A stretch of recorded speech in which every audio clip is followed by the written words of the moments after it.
Hoffman here. When I was a child, my parents often used to host amateur concerts in our house. It was an opportunity to witness Bach being murdered by lawyers, shopkeepers, drapers. On these occasions, I was dressed in my Sunday best, coat buttoned at the neck, scarf at the throat, as if they feared I might catch something from the music, some dreadful disease. I was sat ill at ease in a high chair next to my mother with a blanket or cover over my knees. My mother would whisper, "Ants, darling, no kicking your legs, no fidgeting, no fuss, no naughty little boy's behaviour. Pretend you're one of us, straight-laced, stone-faced grown-ups who savour the music. It is essential that you sit in sombre silence, rock-hard, rigid, concentrated, reverential."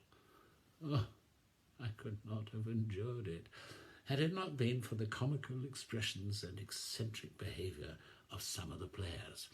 I remember one man in particular, a retired lawyer who played the violin next to the window beside my father.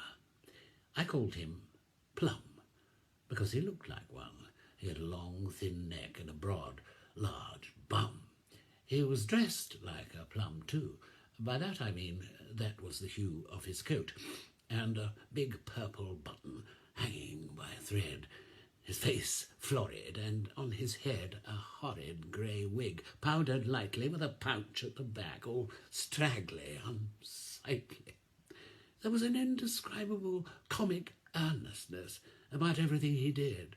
"Ad opus," he would cry when my father put the music down on the stands. Then he would grab his violin with his left hand, put it under his chin. With his right he would take off the wig and hang it on a nail by the window. Then, bow at the ready, he set to work, bending low and lower and lower over the music, as if he feared it might run away and escape him. His eyes bulging, his head glistening, exuding sweat, his tongue protruding.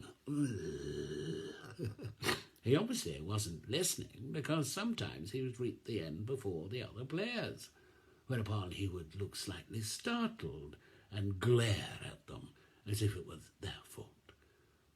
Comical. And yet I am deeply in debt to the little bold Plum. He first suggested to me that music might be fun.